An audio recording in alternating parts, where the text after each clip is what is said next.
चलिए देखिए मिस्टर समीर बाबू, हम लोग डिस्कस कर रहे थे sequence and progression. Class 9 new syllabus के अकॉर्डिंग हम बात किए थे। तो देखो सीक्वेंस एंड प्रोग्रेशन में हमको दो प्रोग्रेशन पढ़ना था, arithmetic progression, geometric progression. Arithmetic progression में बहुत चीज़ें हम बात कर लिए थे, ज्योमेट्रिक प्रोग्रेशन में कुछ चीज़ें है थोड़ा अभी हमको बात करना है, लेकिन हम अर्थमेटिक प्रोग्रेशन के बाद उसमें और कुछ चीज़ें होगा तो हम डिस्कस करेंगे, ठीक ना। तो आज देखिए, आज हमारा क्या है, आज हम कुछ क्वेश्चन लेंगे एग्जाम्पल से और एक्सरसाइज भी लेंगे, ठीक ना, अर्थमेटिक प्रोग्रेशन का। तो सबसे पहले देखो, आपको एक या दो फार्मूला दिमाग में रखना है, समझे ना, एक या दो फार्मूला दिमाग में रखना है। कौन सा फार्मूला ध्यान रखना है आपको, बस nth टर्म का फार्मूला याद रखो कि a plus n minus 1d, ठीक ना, a plus n minus 1d last term, समझे ना। तो पहले क्या है एक्सरसाइज, अगर हम 6a का बात करें या इससे पहले का हम एग्जाम्पल लें, ठीक ना, तो पहले तो हमको ये देखना है कि वो मतलब अर्थमेटिक प्रोग्रेशन है कि नहीं है, मतलब एपी है कि नहीं है। तो एपी के लिए क्या देखेंगे, अब इसमें देखो सबसे पहले ये nth टर्म का फार्मूला होगा लास्ट टर्म निकालने का। यहाँ पर देखो ए आपको पता है, ये पहले भी बताए थे कि फर्स्ट टर्म होता है, ठीक। एन जो होगा नंबर ऑफ टर्म होगा, ठीक ना, और डी जो होगा कॉमन डिफरेंस होगा। डी क्या होगा, कॉमन डिफरेंस होगा, ठीक। और टी एन जो होगा वो लास्ट टर्म होगा। आपको ये ध्यान रखना है, आप लास्ट टर्म को आप ए एन से भी रिप्रेजेंट कर सकते हो, एल से भी रिप्रेजेंट कर सकते हो। तो सिंपली ये फार्मूला हम लोग इस चैप्टर में यूज करेंगे, और एक दो फार्मूला और है जो हम डिस्कस किए हैं और फिर डिस्कस कर लेंगे, ठीक। तो ये चीज़ है। तो सबसे पहले हमारे पास क्या है, अब एग्जाम्पल अगर लेते हैं स्टार्टिंग से, तो आप कोशिश करो समझने को, और आपके लिए नया है और ट्राई करो समझने को, और बहुत अच्छे से कोशिश करो। सबसे पहले देखो, आपको जैसे दिया है, क्या बोला है एग्जाम्पल, बोला है ना कि show that the progression 8, 11, 14, 17 and 20 is an AP, find its first term and common difference. This is a very very simple question. तो फर्स्ट ऑफ ऑल सीक्वेंस मतलब सबसे पहले क्या दिया, प्रोग्रेशन दिया हुआ है, मतलब 8, 11, 14 और 17, 20 और गोइंग ऑन, ऐसे गोइंग ऑन दिया है। तो लास्ट टर्म कुछ होगा, हमको नहीं पता है, बट फर्स्ट टर्म में देखो क्या होगा, फर्स्ट टर्म हमारा 8 है, ये फर्स्ट टर्म 8 हो जाएगा। डी कैसे निकालेंगे, डी आपको डी ए से तो हमको पता चलता है कि कौन सा प्रोग्रेशन है। तो प्रोग्रेशन चेक करने के लिए हम क्या करेंगे, अर्थमेटिक प्रोग्रेशन, 11 में से 8 को माइनस करेंगे तो 3 आएगा, या 14 में से 11 को माइनस करो तो भी 3 आएगा। तो ये अगर ऐसा अगर हो जाता है तो ये प्रोग्रेशन कौन सा होगा, अर्थमेटिक प्रोग्रेशन होगा। तो यहाँ पर ये पता चल गया ये फर्स्ट टर्म है, और डी कैसे निकालें, नेक्स्ट टर्म में से जो प्रीवियस टर्म है उसको माइनस कर लो, समझ गए, यानी सक्सेसर में से प्रीडिसेसर को माइनस कर लो, डेट इज फाइनल। तो D got it this value the 3 and A is 8, okay. But not checking this question asking, मतलब ये क्वेश्चन ये नहीं पूछ रहा है कि अर्थमेटिक प्रोग्रेशन चेक करो, बस इसमें अर्थमेटिक प्रोग्रेशन दिया हुआ है और इसमें फर्स्ट टर्म और डी पूछा है। तो फर्स्ट टर्म तो हमारा ये हो गया, और डी कैसे निकालेंगे, 11 में से 8 हो गया, 3 हो गया, that is answer. I hope that is clear mister, okay. Now see, अब देखो, हाँ जैसे देखिए क्वेश्चन नंबर 2 में क्या है, एग्जाम्पल नंबर 2, ठीक, एग्जाम्पल नंबर 2, ठीक। इसमें बोला है कि show that the progression 11, 6, 1 minus 4 minus 9 is an AP, find its first term and common difference. This is similar question asking. तो इसमें देखो बोला है कि शो दैट द प्रोग्रेशन, अच्छा इसमें प्रोग्रेशन शो भी करना ना, उसमें भी करना था ना, चलिए ठीक है, समझ गए ना, मतलब उसमें प्रोग्रेशन देखना भी था मिस्टर। हमको लगा कि अर्थमेटिक प्रोग्रेशन दिया है, आप चेक कर लिए ना, देख लिए ना, कैसे शो करोगे प्रोग्रेशन। जैसे देखो यहाँ पर 11, 6, 1 माइनस 4 माइनस 9, ये चेक करना है एपी है कि नहीं है, एपी है कि नहीं है, पहले एपी देख लो। तो ए तो आपका 11 है, फर्स्ट टर्म 11। अब डी कैसे निकालते हैं, डी निकालने के लिए आप इसमें से इसको माइनस करो, 6 माइनस 11, अच्छा 1 माइनस 6 करो। तो देखो 6 माइनस 11 करो तो -5, और 1 माइनस 6 करो तो -5, that is both are same value. या आप इसमें से इसको माइनस करो, -4 -1 कर दो, तो दिस इज -5, तो ऑल इक्वल, समझे, तो that is AP. Understand that, understand क्या किए हैं, देखो सबसे पहले ए हमारे 11 है, डी निकालने के लिए क्या करोगे, इसमें से इसको माइनस करो चाहे इसमें से इसको माइनस करो। अगर ये डी इसमें से इसको माइनस किए, इसमें से इसको माइनस किए या इसमें से इसको माइनस किए, बस इस बात को ध्यान रखना है कि नेक्स्ट टर्म में से प्रीवियस टर्म को माइनस करना है, मतलब सक्सेसर में से प्रीडिसेसर। ऐसा नहीं कि हम इसमें से इसको माइनस करेंगे, इसके बाद वाला लेना है, 2 कंजुकेटिव लेना है, समझे ना। उन दोनों का डिफरेंस होगा जो सेम होगा वो हमारा डी हो जाएगा, कॉमन डिफरेंस हो जाएगा। तो अगर ऐसा होता है तो ये अरिथमेटिक प्रोग्रेशन होगा, समझ गए। तो बस यही करना था, पहले वाले में भी यही करना था और दूसरे वाले में भी यही करना है। समझ में आ रहा कुछ बातें? हेलो, ठीक है। देखो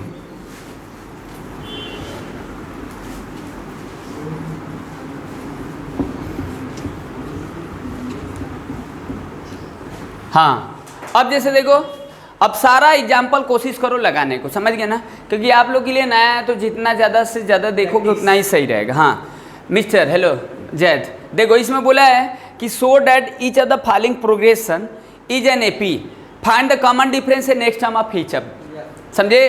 तो दिस इज सिंपल, तो asking question this is progression और नॉट, ओके, चेक वेदर, तो डैट इज सिंपल मतलब क्वेश्चन, ओके। तो first of all you right this sequence, तो √7, √28, √63 चेक करना है कि एपी है कि नहीं है, ठीक ना। तो सबसे पहले देखो ए तो हमारा √7 है, ए हमारा √7 है, फर्स्ट टर्म हमारा √7 है, ठीक ना। डी कैसे निकालोगे, डी के लिए आप √28 माइनस √7 करो, अच्छा √63 माइनस √28 करो। अब आपको देखो इरेशनल का आइडिया होना चाहिए, without irrational how can say, और कैसे आप इसको कर सकते हैं, how can do this question, समझ गए।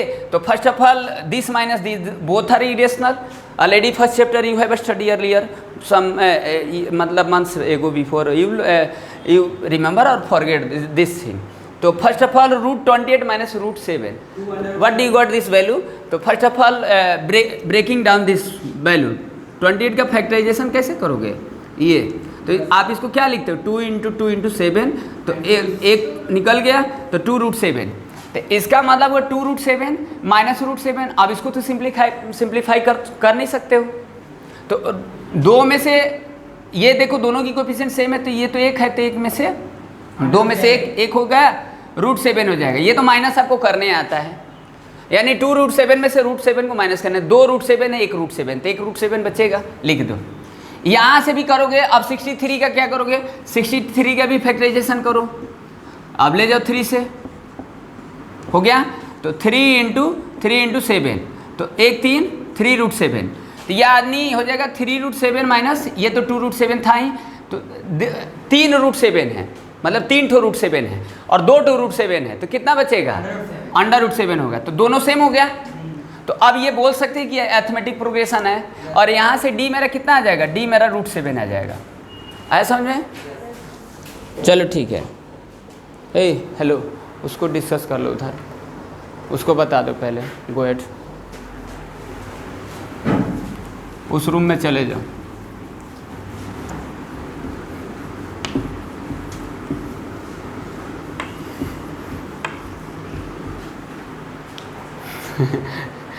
ये देखिए, ठीक है।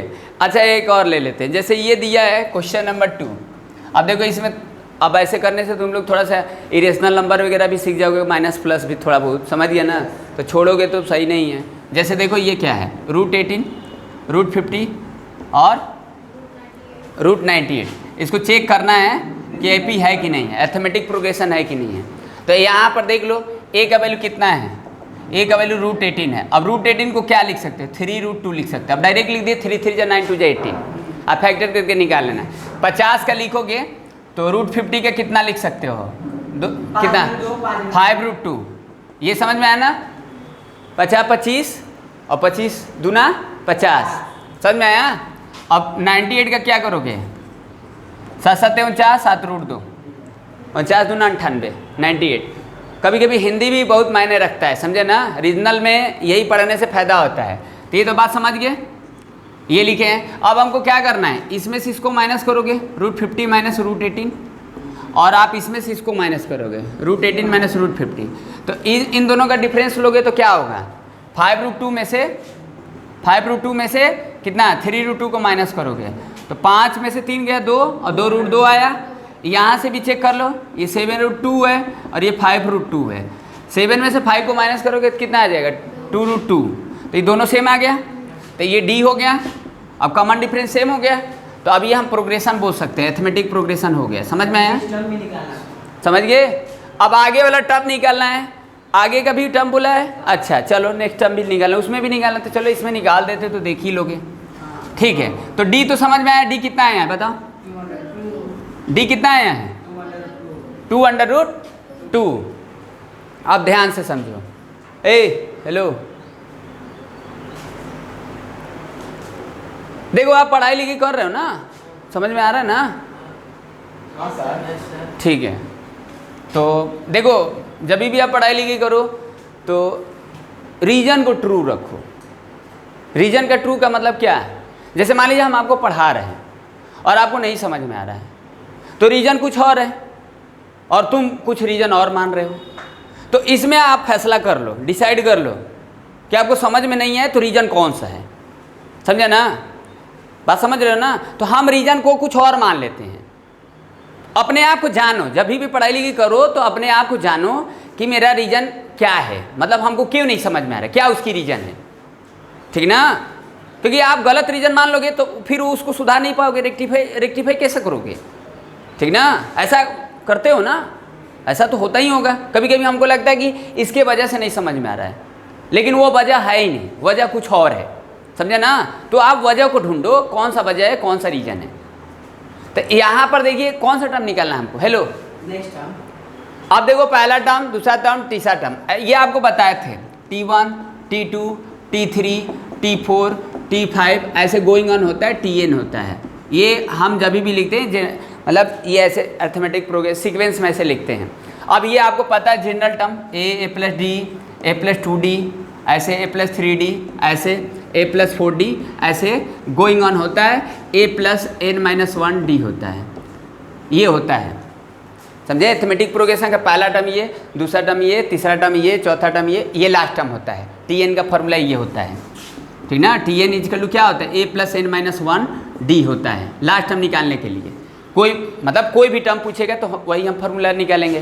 तो इसमें कौन सा टर्म पूछा है, 1 2 3 4, चौथा पूछा है, पांचवा पूछा है, मान लीजिए निकालना है तो T4 निकालना है। T4 मतलब क्या लिखोगे, पहला दूसरा तीसरा चौथा, वह a+3d लिख दो। अगर आपको ये नहीं लिखने आ रहा है, ये चीज़ नहीं लिख रहे तो फार्मूला आपको याद है, ये है Tn के लिए। भाई Tn के लिए फार्मूला याद है कि नहीं है, बोलो। कोई भी अगर आपको सीक्वेंस का कोई भी टर्म अगर निकालना है तो फार्मूला में यही लगाएंगे। तो आपको कौन सा टर्म निकालना है, चौथा। तो चौथा के मतलब चौथा यानी Tn मतलब n का वैल्यू 4, n का वैल्यू 4, तो a+n-1d, तो आपको चिपका देना है 4, a+4-1d, तो a+3d। तो बात समझ ही रहे हो, a+3d यानी चौथा टर्म क्या होगा, a+3d। ये हम जब बता रहे थे तो आपको बताए थे कि अगर मान लो, सोचो हम बताए थे ना कि मान लो अगर हमको 25 टर्म लिखना है तो क्या लिखोगे, a+24d। अगर आपको 26 लिखना है तो क्या लिखोगे, a+25d, एक कम हो जाएगा। अगर मान लीजिए T100 लिखना है तो क्या लिखोगे, a+99d। अगर मान लीजिए लिखना है आपको 120 लिखना है तो क्या लिखोगे, a+190d। अगर आपको मान लीजिए TP लिखना है तो क्या लिखोगे, a+p-1d। अगर आपको Tn-1 लिखना है तो क्या लिखोगे, a+n-1-1d, एक कम हो जाएगा ना, समझे। अगर मान लीजिए T30 लिखना है तो क्या लिखोगे, a+29d। समझे ना, बात समझ रहे हो। तो ये चीज़ तो आपको ये तो पता है ही, उसी से तो लिखा जा रहा है। तो ऐसे तो ये देख ही लिए कि ये हम ऐसे इस तरीके से जनरल टर्म लिखते हैं। तो यहाँ पर देखो, यहाँ पर कौन सा निकाला, चौथा। तो चौथा यानी T4 a+3d। अब a का वैल्यू दिया है √18 और +3 × d, d का वैल्यू कितना निकाले थे, 2√2 ना। अब ये देखो कितना हो जाएगा, इसका तो हम एक्सप्रेस किए थे 3√2, 3 2 जा 6, ये हो जाएगा। अभी दोनों की कोएफिशिएंट सेम है तो हम जोड़ ही सकते हैं, इरेशनल के साथ कॉम्बिनेशन बन जाएगा ना जब सेम रहेगा तो 6 3 9 हो जाएगा, 9√2 हो जाएगा। तो अगला टर्म क्या हो जाएगा, 9√2। मान लीजिए अगर 1 2 टर्म और निकालना है, समझे, एक ही टर्म निकालना है ना, या एक दो टर्म और मान लीजिए निकालना है, तो T5 यानी क्या लिखोगे, a + 4d लिखोगे। तो a यानी कितना √18 और प्लस 4 × d कितना, d निकाले और 2√2, तो इसका तो हो जाएगा 3√2 और 8√2, हाँ वो लिख सकते हो 11√2, तो ये हो जाएगा। अगला हमारा 11√2, तो आप ऐसे समझिए, इसका लिख रहे थे 3√2, इसका हो जाएगा 5√2, इसका हो जाएगा 7√2 और इसका हो जाएगा 9√2 और इसका हो जाएगा 11√2। देखो सबका कोएफिशिएंट सेम है और ये गैप देखो, इसमें दो दो का गैप हो रहा है, समझे ना। तो आगे वाला भी लिख सकते हो 30√2, 15√2, ऐसे गोइंग ऑन AP बन जाएगा। समझ गए, समझ रहे हो ना? हेलो, समझ में आ रहा है? तो बस यही करना था। चलो अब आगे वाला देखो।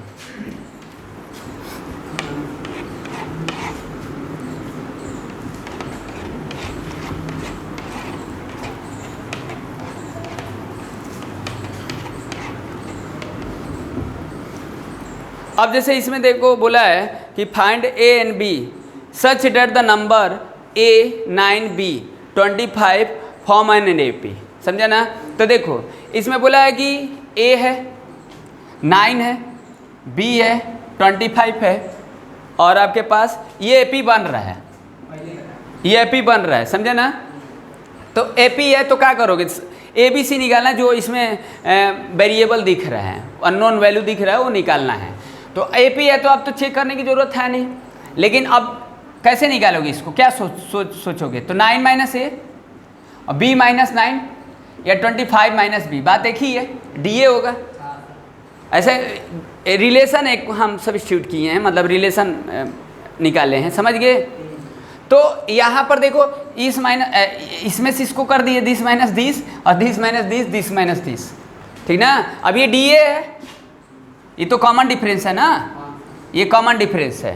और हमारे पास कोई ऑप्शन है, बताओ, सोचो, कोई और भी तरीका से आप नहीं निकाल सकते हो। आपकी जब अरिथमेटिक प्रोग्रेशन दिया है तो आप वही अरिथमेटिक प्रोग्रेशन जैसे चेक करते हो वही वाला रिलेशन हम यूज करेंगे, समझ गए ना।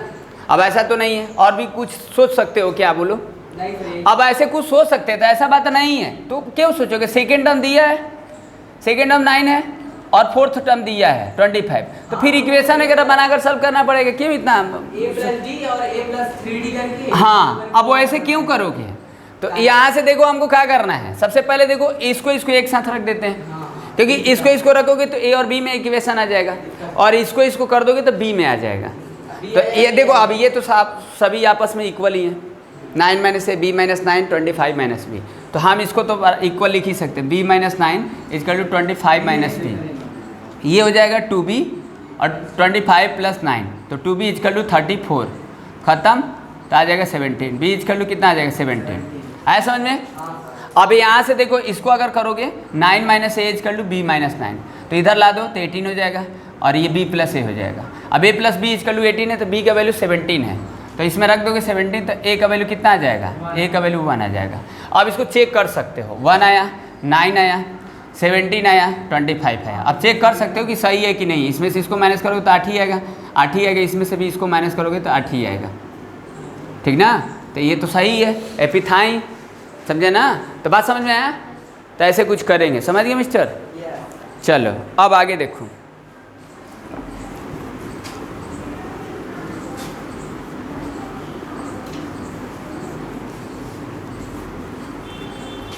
अब जैसे देखो इसमें दिया है, क्या दिया है, इसमें लिखा है कि find the nth term 16 term. अब AP दिया हुआ है, तो अब एग्जाम्पल देख रहे हो ना, कहाँ एग्जाम्पल चले गए, फिर एग्जाम्पल नंबर 1 से चले गए, बुक निकाल लो देख लो। तो हाँ 3 5 7 9 11 ऐसे गोइंग ऑन है, 16 टर्म होगा, ऐसे गोइंग ऑन है, nth टर्म भी होगा AP, ठीक ना, TN होगा, ये 16 होगा, ये गोइंग ऑन TN होगा ही, होगा ना। तो आपको कौन सा निकालना है, पहले 16 टर्म निकालना है। तो 16 टर्म के लिए क्या करोगे, A + 15D लिख दो, A + 15D। A का वैल्यू कितना है 3, 15 × D, D कैसे निकालोगे, इसमें से माइनस करो। अब तो चेक करना नहीं है कि आप इसमें से भी इसको करोगे, इसमें से भी इसको करोगे। 3 हो गया, 3 + 45 है, अच्छा सॉरी 2 हो गया, तो 30 हो जाएगा और 33 आ गया। तो 16 टर्म कितना आ गया, 33 आ गया, आया ना, ठीक। अब आपको क्या निकालना है, अब टी एन निकालना है, मतलब nth टर्म निकालना है। तो टी एन का फॉर्मूला क्या होगा, a plus n minus one d होगा। अब यहाँ एन नहीं रख सकते हो क्योंकि nth टर्म बोला है, हाँ जनरल टर्म निकालना, एन में ही आंसर आएगा, समझा ना। एन दिया नहीं, nth टर्म पूछा है, यहाँ पर एन का वैल्यू बता दिया है, वहाँ पर एन का वैल्यू बताया नहीं है, ठीक। तो ये हो जाएगा टी एन इजकल टू ए कितना है 3 और एन माइनस वन और डी कितना 2, तो 3 प्लस 2n माइनस 2, अभी कितना आ जाएगा 3 माइनस 2 1 1 प्लस 2n, तो यानी 2n प्लस 1, ये हमारा टी एन हो जाएगा, बस दैट इज आंसर। समझ गए, समझ में आया कि नहीं है। हेलो, ये देखो ये टी एन का फॉर्मूला है, अगर आप पहला वाला क्लास नहीं देखे हो तो थोड़ा सा तो दिक्कत हो गई, ठीक ना। तो टी एन का फॉर्मूला हो गया a plus n minus one d. यहाँ ए का वैल्यू देखो ये रख दिए, डी कैसे निकाले हो, डी के लिए आपको बताएं कि इसमें से इसको माइनस करो चाहिए, इसमें से इसको रख दिए। टी एन है, nth टर्म है, समझे ना। एन बताया नहीं है कि एन क्या है, यहाँ एन बताया है कि 16 टर्म है, तो इसलिए हम लिखे ए प्लस 15 डी निकाल ही लिए, इसमें से इसको माइनस कर दो, यहाँ रख दो, आ जाएगा। समझ में आया, चलो ठीक है, गुड। अब आगे देखो,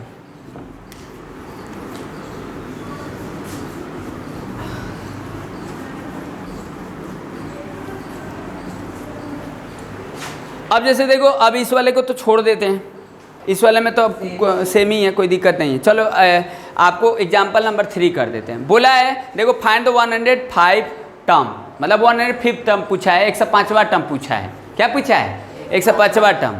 अब एपी दिया हुआ है, देखो 4 है पहला टर्म, दूसरा टर्म मिक्स में दिया है, कोई दिक्कत नहीं है, इसको कर दो।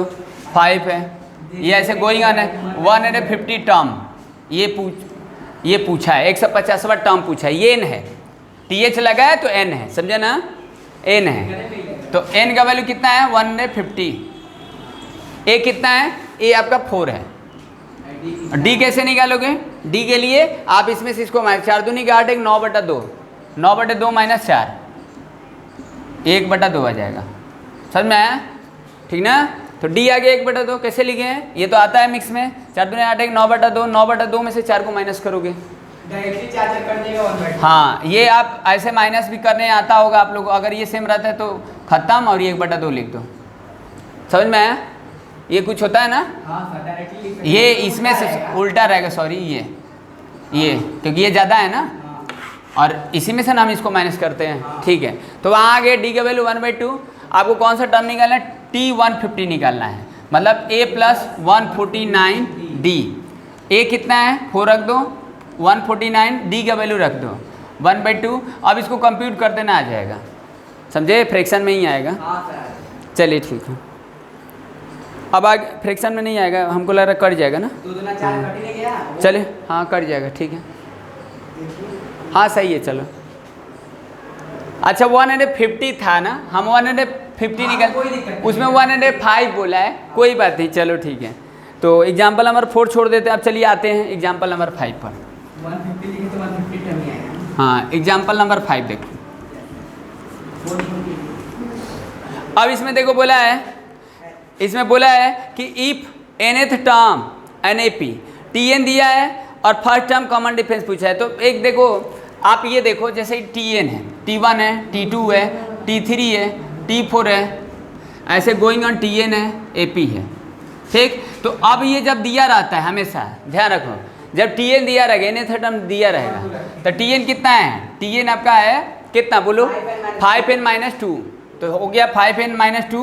अब आपको पहला टर्म निकालना है, तो n की जगह पर 1 रख दो, रखो 1, 5 × 1 - 2 3 आ जाएगा, 2 रख दोगे तो दूसरा आ जाएगा, 5 × 2 - 2 आ जाएगा 8, 3 रख दोगे तो तीसरा आ जाएगा, कितना आ जाएगा।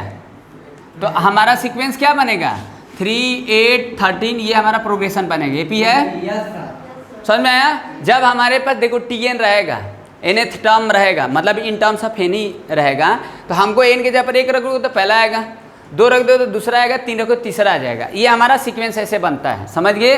कभी भी दिया रहेगा TN तो हम 1 रख देंगे। तो अब मान लीजिए TN दे दिए हैं, जैसे ये TN हमारा 5n-2 है, और हम पूछ दिए ना कि चलो 16 टर्म बताओ, 16 टर्म बताओ, तो क्या करोगे, डायरेक्ट 60 रख दो इनके जगह पर, तो कितना आ जाएगा 78, ये आ जाएगा। इसमें ये भी पूछा था।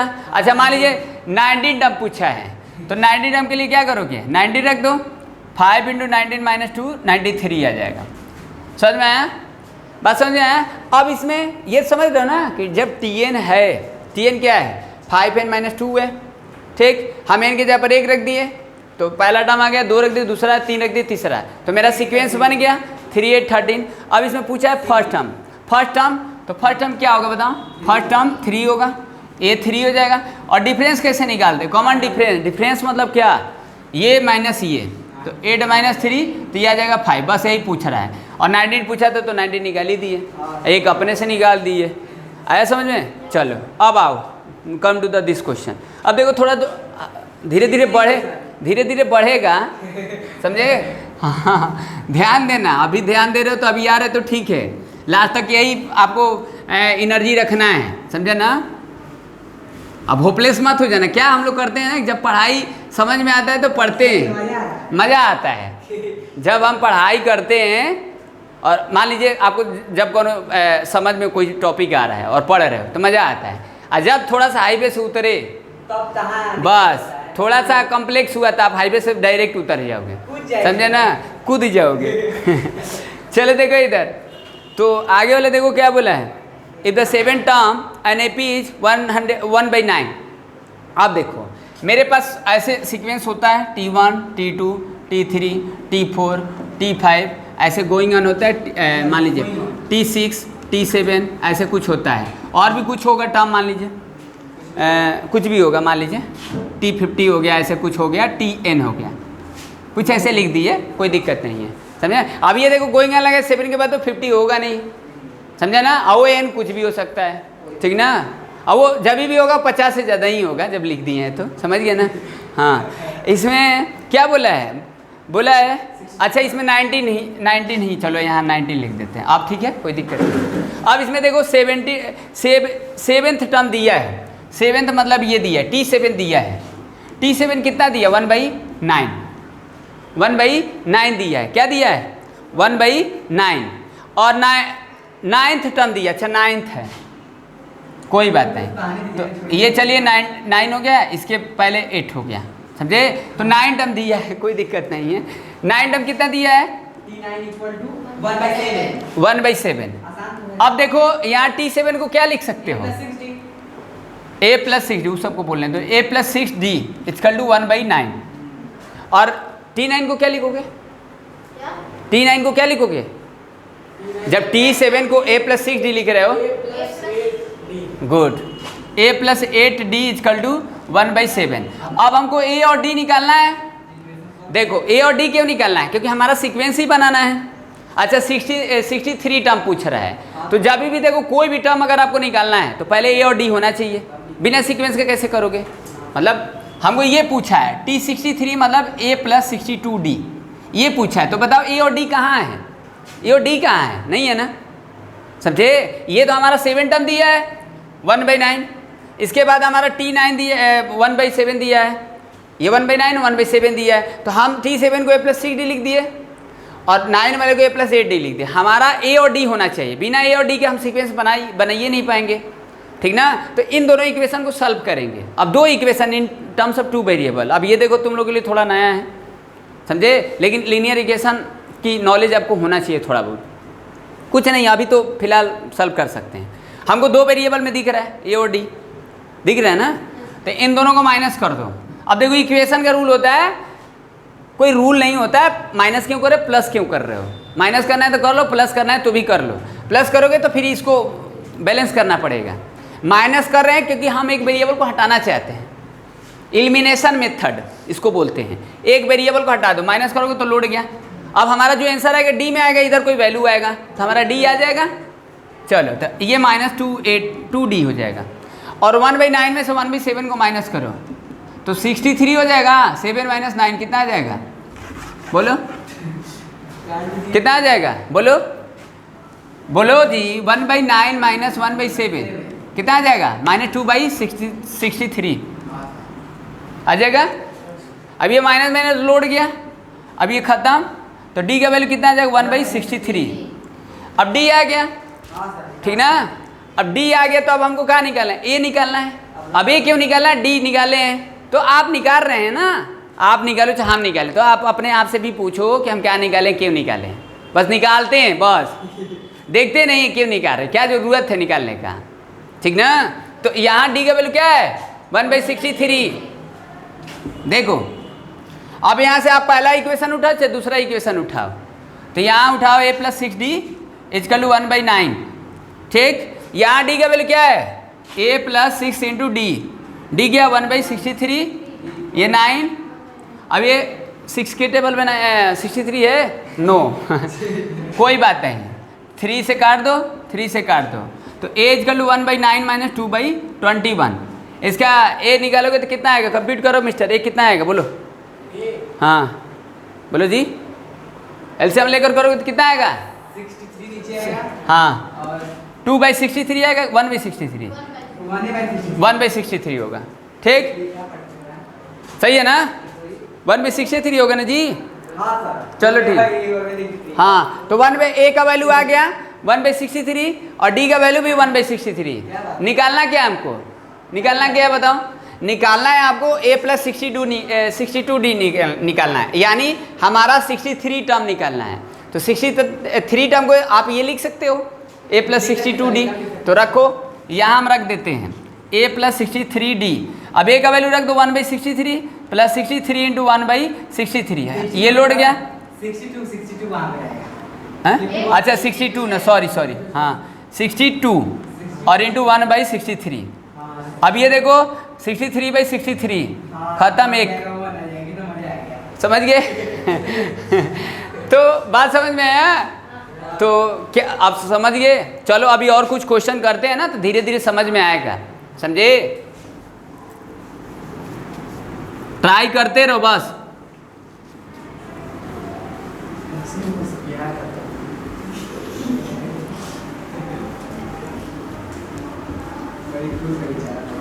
हैं पंडित जी स्टार्टिंग में आए होते तो थोड़ा बहुत आता है, जब कुर्सी लेते हो वहाँ बैठ जाओ, वहाँ है वो सीट। हाँ यस, चलिए देखिए। हाँ तो अब 7 देखो, अब थोड़ा सा अच्छे से समझो मिस्टर, समझे ना। हाँ रुक जाओ, सबको देखते हैं। इसमें देखो बोला है the sum of the 4th and 8th term NAP is the 24। अब देखो सम दिया है, ध्यान दो, किसका T4 दिया है प्लस T8 दिया, दोनों का सम दिया है 24 माइनस की प्लस प्लस। अब देखो तो आप T4 को क्या लिख सकते हो, a + 3d लिख सकते हो। इसको क्या लिख सकते हो जैसे T8 को, T8 को लिखेंगे T7। कितना लिखोगे T8 को, इसको T8 को T7 लिखेंगे। a + 7d a + 7d = 24, ठीक। ये दोनों जोड़ लो 2a हो गया, और इन दोनों को जोड़ लो 10d हो गया, = 24। इसको कंप्यूट करो पहले इक्वेशन को, अब 2 कॉमन ले लो, a + 5d = 24, इसको लोड दो, हो गया a + 5d = 12। एक इक्वेशन मिला मेरे को। अब दूसरा इक्वेशन बना, देखो 6 और 10 टर्म का दिया है, तो आप फिर से जैद बताना ट्राई करो, 6 term plus 10 term = what value 44। अब बताओ जैद, चलो T6 को क्या लिखोगे, T6 को a + 5d और इसको और इसको a + 9d। चलो हर चीज़ में तड़तड़ा नहीं लग हर चीज़ में तड़तड़ा नहीं लगते हो तो ये कितना आ जाएगा, a + a 2a और ये 14d = 44। चलो निकाल दो, a + 7d = 44, इसको काट दो 22, a + 7d = 22। सेकेंड इक्वेशन बन गया। अब हमको देखो दोनों इक्वेशन को सॉल्व करना है, 2 वेरिएबल में है, ये भी a और d में लिखा है, ये भी a और d में लिखा है, तो 2 वेरिएबल यहाँ पर क्या है, there is 2 variable, this variable a और दिस वेरिएबल d। और आस्किंग क्या पूछा, अब पूछा कि find the first 3 term, starting से 3 टर्म का बात कर रहा है, समझ गए। मतलब T1 ऐसे कुछ ऐसे देखो, T1 T2 T3 ऐसे गोइंग ऑन, मान लो, समझे, ठीक। Find the first 3 term of the AP। तो पहले हमको क्या करना है, देखो जब भी आप प्रोग्रेशन निकालोगे तो a और d होना चाहिए, तो इन दोनों इक्वेशन को सॉल्व करके a और d निकालो। कैसे करोगे, अब देखो a + 5d is equal to 2L। वहाँ देखो a plus 7D equal to क्या है 22, माइनस कर दो, ये लौट गया, इसमें से इसको माइनस करो तो -2D, और ये -10 हो गया, लौट गया, D का वैल्यू कितना आ गया 5, आ गया 5। अब इसमें रखो, अच्छा इसमें रखो, तो क्या करोगे a plus 7D equal to 22, a plus 7 into 5 equal to 22, तो a प्लस 35 इजकल टू 22, तो a इजकल टू कितना -13, a आ गया -13।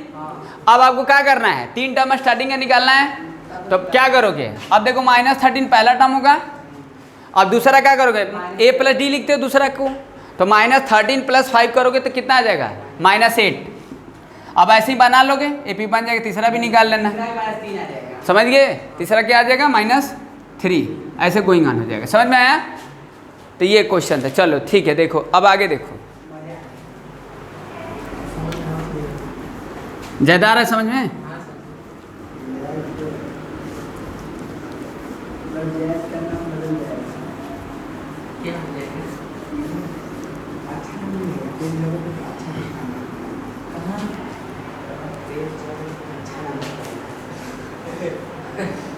हाँ देखिए इसमें क्या दिया है, क्वेश्चन नंबर 8 में बोला है ना, which term of the AP, मतलब which term of the AP, n पूछ रहा है, क्या पूछा है, एन पूछा है, एन दिया नहीं है, समझे। विच टर्म ऑफ द एपी मतलब 81 जो है कौन से टर्म पर है, वो लास्ट टर्म है, समझे। जैसे ये सीक्वेंस लिख रहे हैं, देखो 5 9 13, देखो इधर 5 9 13 17, ऐसे गोइंग ऑन 81 है, 5 9 13 17 ऐसे गोइंग ऑन 81 है। तो ये कौन से टर्म पर 81 है, ये TN है 81। विच टर्म ऑफ द एपी मतलब कौन से टर्म पर 81 होगा, कौन से पोजीशन पर 81 होगा 81। तो नंबर पूछ रहा है, एन पूछा है, क्या पूछा है, एन पूछा है। तो मेरे पास एक हथियार है, यूज कर दो, a plus n minus 1D। यहाँ TN कितना है 81, a कितना है 5, n नहीं है, n निकालो, d कैसे करोगे, इसमें से इसको माइनस कर दो, 4 हो गया, इसमें से माइनस करो कितना आ जाएगा, बताओ, बहुत टाइम ले लेते हैं तुम लोग, बताओ जी। 76 n माइनस 1 4, इसको काट दो 19 बार में, n का वैल्यू 20 आ जाएगा, 20वां टर्म जो होगा 81 हो जाएगा, डेट इज आंसर। चलो अब आगे देखो, अब ध्यान से समझो,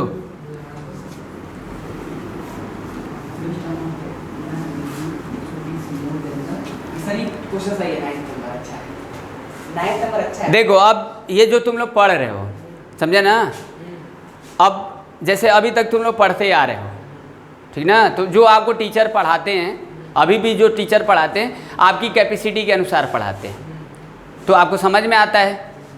अब देखिए आपको कैपेसिटी को तो पता नहीं क्या होगा, समझे ना, अगर आप सही से नहीं पढ़ोगे तो कुछ होगा ही नहीं, क्योंकि आजकल जो हम लोग पढ़ाई लिखाई करते हैं ना, आजकल जो आप लोग पढ़ाई लिखाई करते हो, बस आपकी कैपेसिटी के अनुसार पढ़ाया जाता है, तो आपको लगता है कि हमको पढ़ाई लिखाई समझ में आ रहा है, बट नहीं, ऐसा नहीं है, समझ गए ना, क्योंकि टीचर को ऐसा नहीं करना है। टीचर अगर ऐसा करते हैं, आपकी कैपेसिटी के अनुसार अगर पढ़ाते हैं, तो कुछ बड़ा नहीं कर सकते हो, क्योंकि वो आपको पहले से इवल्यूट कर लिए हैं कि आप इतना ही में हो,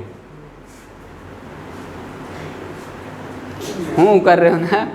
चलो ठीक है, देखो इधर, तो इसमें देखो बोला है, क्या पूछा है मिस्टर, आप ध्यान से समझो, बोला है we term of the AP 3 15 27 39 will be 120 more than its 21 term. अब जैसे देखो इसमें क्या बोला है, क्वेश्चन समझ रहे हो, हाँ, जैसे देखो 3 5 3 15 27 नहीं, ये बाबू ऑफलाइन नहीं है, समझो अच्छे से, ठीक ना। इसमें क्या बोला है मिस्टर, बोला है कि आपके पास एक सीक्वेंस है, समझे ना, एक सीक्वेंस है, ठीक। इसमें बोला है कि 120 जो है ज़्यादा है, 120 ज़्यादा किससे है, 21 टर्म से। तो कोई हमारे पास एक टर्म आएगा ना इस सीक्वेंस का, ये वाला टर्म कोई आएगा ना। अब ये 21 से 150 ज़्यादा है, तो मेरे पास कोई एक TN आएगा, अभी TN आएगा तो ये कौन से पोजीशन पर ये TN होगा, बस यही पूछा है, समझ गए, समझ में आया, अच्छा, यस, वेरी गुड। ठीक ना। ये जैसे हम सीक्वेंस लिखे, ये आपके पास एक प्रोग्रेशन है 3, 15, 27, 39 ऐसे गोइंग ऑन है। तो 120 ज़्यादा है, सॉरी 150 नहीं, 120 ज़्यादा है। तो 120 ज़्यादा कौन है? 120 ज़्यादा है कौन है, किससे? T21 से 120 ज्यादा है वो टर्म जो पूछ रहा है। हाँ, जो टर्म पूछ रहा है, जो टर्म पूछ रहा है, यानी इसमें से कोई ऐसा टर्म होगा जो Tn होगा और कोई उसकी पोजीशन होगा। पोजीशन तो हो गई, जब वो Tn होगा तो उसकी कोई पोजीशन हो गई। तो अब ये T21 से वो कंपेयर कर रहा है, ये वाला टर्म। हाँ, मतलब ये बोला है Tn है, जो Tn है वो किससे ज़्यादा है? T21 से 120 ज़्यादा है। ये ज़्यादा है, ये ज़्यादा किससे? 21 वाले से 120 ज़्यादा है। समझे ना। तो ये कौन से मतलब ये इसी में लाई करेगा ना। ये टर्म, और ये तो इसी में ही है। तो ऐसे कुछ है, देखो 3, 15 ऐसे 27, 39 ऐसे गोइंग ऑन, 21 और ऐसे गोइंग ऑन, ये कुछ होगा। समझे ना। ये मान लो ये कोई टर्म होगा, ठीक ना। तो इन दोनों से कंपेयर कर रहा है, तो ये ज़्यादा है इससे 120। तो ये वाला बताओ ये कितना होगा, ये पूछा है। समझ गए। तो आप कोशिश करो बढ़िया से समझने को, ठीक। रटना नहीं है, रटोगे तो फिर ये कुछ होने वाला नहीं है आप लोग का। जैसे देखो, ठीक है। तो आप क्या करोगे? सबसे पहले क्या करोगे? मतलब ज़्यादा कौन है? ज़्यादा कौन है? Tn है। मतलब वो n हमको डिस्क्राइब नहीं कर सकते n का, कि n कितना होगा। तो किससे ज़्यादा है? T21 से ज़्यादा है। तो T21 पहले पता करोगे नहीं, T21 कितना होगा, उसे 120 जोड़ देना है, वही हमारा टर्म आ जाएगा, वही Tn आ जाएगा। समझ गए। तो सबसे पहले क्या करोगे? T21 निकालोगे। T21 को क्या लिखोगे? A+20D, 3+20 into D। ये कितना हो जाएगा? 3, ये 240, 243 आ जाएगा। ये आपका 21वां टर्म आ गया। अब हमारे पास कोई एक टर्म है जो Tn मानो चाहे Tx मानो, Tx मतलब A+x-1D, यही ना। तो A आपके पास कितना है? 3, और x तो पता नहीं है, नंबर ऑफ टर्म है, और D यानी 12। अब ये 21 से 120 ज़्यादा है, वही होगा। लिखे समझ में आया। तो 21 वाला टर्म कितना है? 243 और प्लस 120 इक्वल टू 3 + x-1D। ये लिखे समझ में आया स्टेटमेंट। यानी हमारे पास ये टर्म है Tx, वो 21 से 120 ज़्यादा है।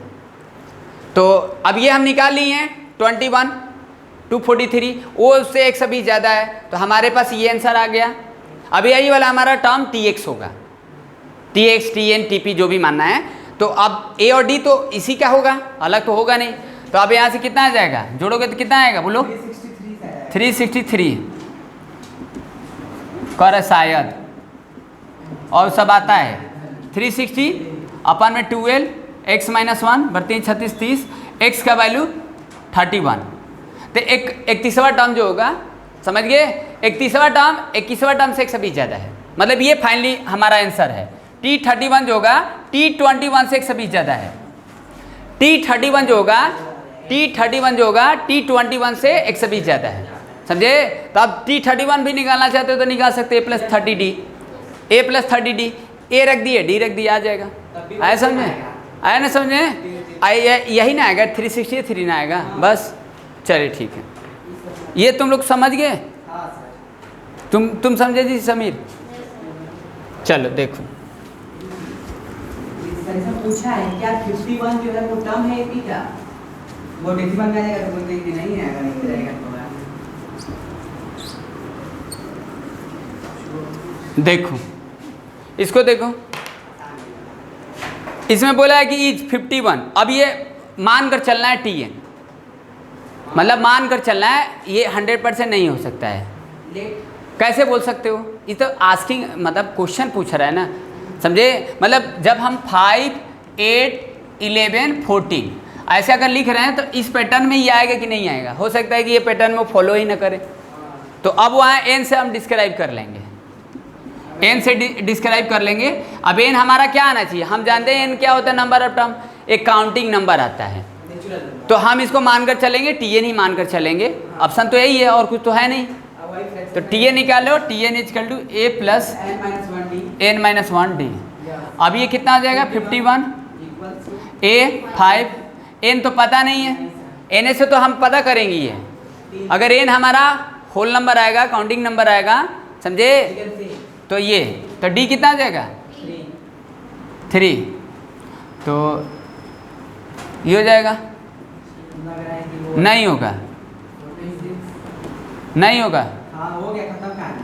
46/3 + 1 एन हमारा डिस्क्राइब नहीं है, मतलब एक फ्रैक्शन वैल्यू आ जा रहा है, तो यानी इट इज़ नॉट पॉसिबल, समझे। 51 is the not term of the given AP, मतलब 51 जो होगा इस टर्म में नहीं पड़ेगा, समझे, समझ में आया। अगर यहाँ से एन का वैल्यू कुछ ऐसा काउंटिंग नंबर आता है तब इस पैटर्न में 51 होता है, समझिए, यानी सीक्वेंस में 51 नहीं आएगा। इस मतलब ऐसे हम पैटर्न फॉलो करेंगे तो समझ गए, कुछ इस तरीके से। आगे देखो,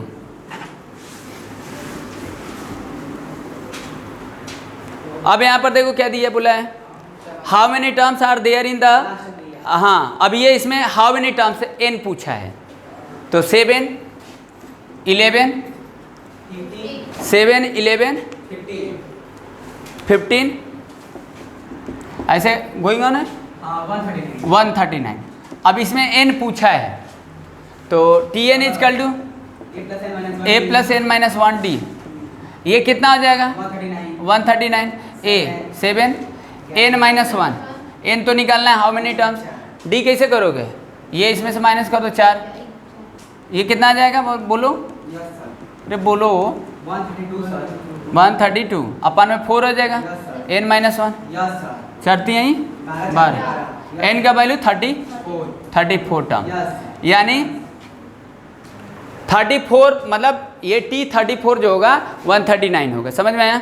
अब इसमें देखो, अब ध्यान से समझो, अब इसके लिए थोड़ा सा कंसेप्ट समझा देते हैं, क्योंकि कंसेप्ट समझाएंगे तभी आएगा, ऐसे कैसे आ जाएगा। कोई कंसेप्ट क्या है बताते हैं, देखो मिडी टर्म आप पढ़े भी हो, स्टैटिक्स वगैरह में थोड़ा सा कभी देखे हो, शायद 7th वगैरह में हो सकता है कि RS अग्रवाल अगर आप पढ़े होंगे तो आपको याद होगा, कोई बात नहीं। चलिए अब देखो ध्यान से, मान लो मेरे पास ये ऑब्जर्वेशन है, x1 x2 x3 x4 x5 x6 है, और एक मेरे पास ये ऑब्जर्वेशन है a1 a2 a3 a4 a5 a6 a7। तो आप एक चीज़ नोटिस करो कि यहाँ पर जो n है वो 7 है, और यहाँ पर जो n है वो 6 है, ठीक ना। तो यहाँ पर ऑड नंबर है, यहाँ पर इवन नंबर है, तो जब भी इवन होगा तो उसमें 2 मिडी टर्म होगा, याद रखना है। मिडी टर्म के लिए क्या करोगे, मिडी टर्म के लिए क्या करते हैं, एक होता है n/2th टर्म और एक होगा n/2a + 1th टर्म, 2 टर्म होगा। देखो ये भी मिडिल होगा, ये भी मिडिल होगा। अब ये देखो 2 इधर से हो गया, 2 इधर से हो गया, तो 2 ये मिडिल होगा। हमेशा जब भी इवन होगा उसमें 2 मिडी टर्म होगा, और जब ऑड होगा ऑब्जर्वेशन मतलब नंबर ऑफ टर्म ऑड होगा तो वहाँ पर एक ही मिडी टर्म होगा। ये देख रहे हो ना। अब जैसे हमको ये तीसरा टर्म है या चौथा टर्म है, तो कैसे निकालोगे, n का वैल्यू कितना है, 1 2 3 4 5 6 6/2 कर दोगे, तो ये मेरा थर्ड टर्म आ जाएगा।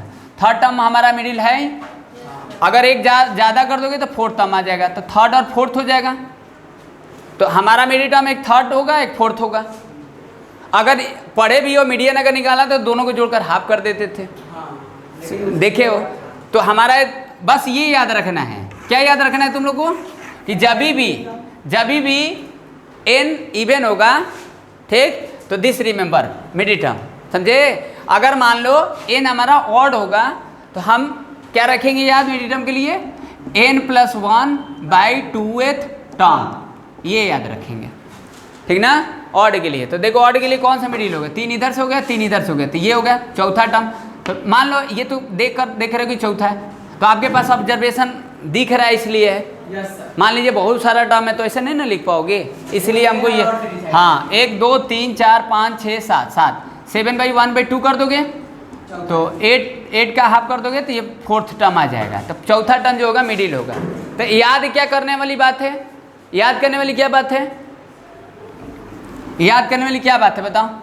याद करने वाली बात है कि जब n ऑड होगा तो हम क्या याद रखेंगे middle term, n + 1/2th term.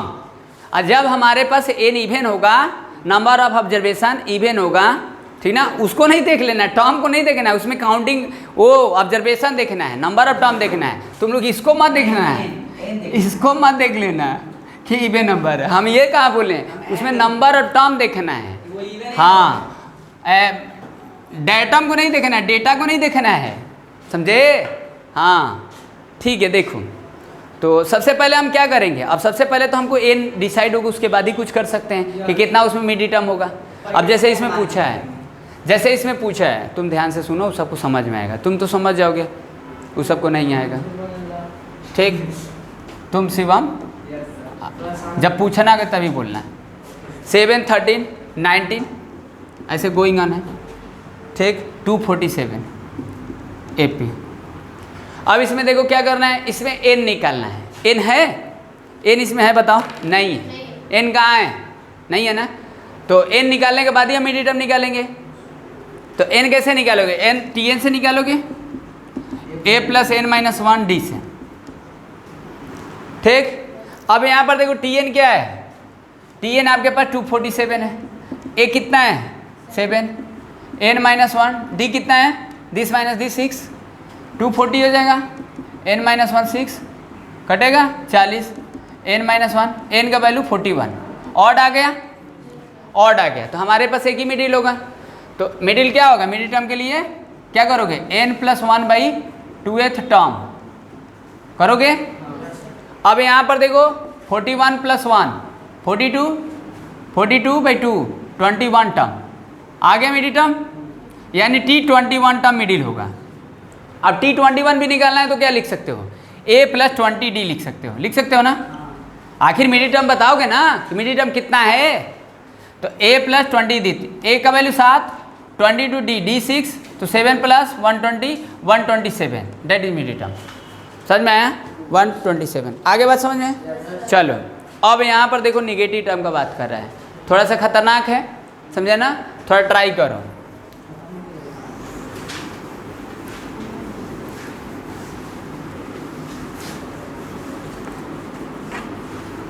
ठीक ना, चलो अब डिस्कस बाद ही में करेंगे, रहने दो, ठीक ना। नहीं चलो बाद में डिस्कस करते हैं, उस अभी थोड़ा पढ़ लेंगे, डिस्कस करेंगे।